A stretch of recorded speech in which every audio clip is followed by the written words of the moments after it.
જામકંડોળા શ્રીમદ વલ્લભ શ્રી વિઠ્ઠલ પુષ્ટિ સંસ્કાર ધામ દ્વારા તેમજ તાલુકાના સમસ્ત વૈષ્ણવ સમાજ તેમજ સનાતન હિન્દુ બંધુઓ તેમજ બહેનો દ્વારા મામલતદાર કચેરી ખાતે બહોળી સંખ્યામાં એકઠા થઈને સૂત્રોચ્ચાર સાથે મહારાજ ફિલ્મ પર રોક લગાવવા માટે આવેદનપત્ર પાઠવવામાં આવ્યું હતું।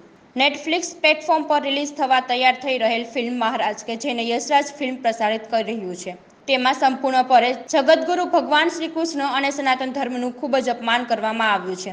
તે બદલ આ ફિલ્મ પર સંપૂર્ણપણે સરકાર દ્વારા રોક લગાવવામાં આવે તે બદલ આખા દેશમાં જુદી જુદી ધાર્મિક સંસ્થાઓ દ્વારા વિરોધ કરી આવેદનપત્રો આપવામાં આવી રહ્યા છે। જો આ ફિલ્મ પર સરકાર દ્વારા રોક લગાવવામાં નહીં આવે તો આવનારા દિવસોમાં ઉગ્ર આંદોલનની ચીમકી પણ આપવામાં આવી છે।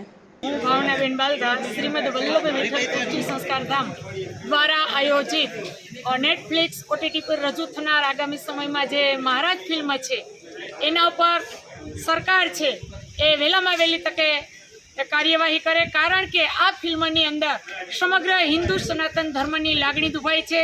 સંતો, મહંતો, આચાર્યો આ બધાને ખૂબ ખરાબ રીતે એમાં ચિતરવામાં આવ્યા છે।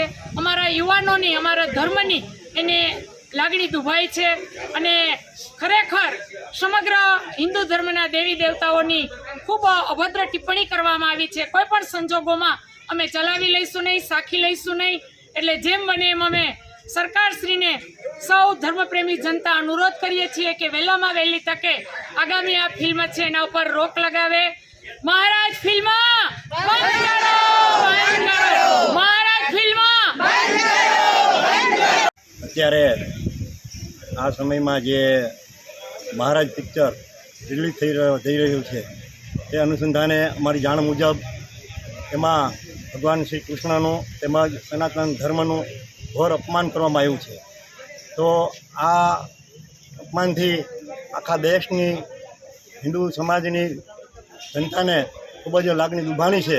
તો એ અનુસંધાને આ જામકંડોળા તાલુકાના તમામ વૈષ્ણવ સમાજ તેમજ હિન્દુ સનાતન ધર્મના સભ્યો આ લાગણીને માન આપી અને આજે જામકંડોળા મામલતદાર ઓફિસે આવેદનપત્ર આપવા આવ્યા છીએ। તો અમે સરકારશ્રીને અપીલ કરીએ છીએ કે અમારી આ લાગણીને વહેલા વહેલી તકે યોગ્ય કાર્યવાહી કરે।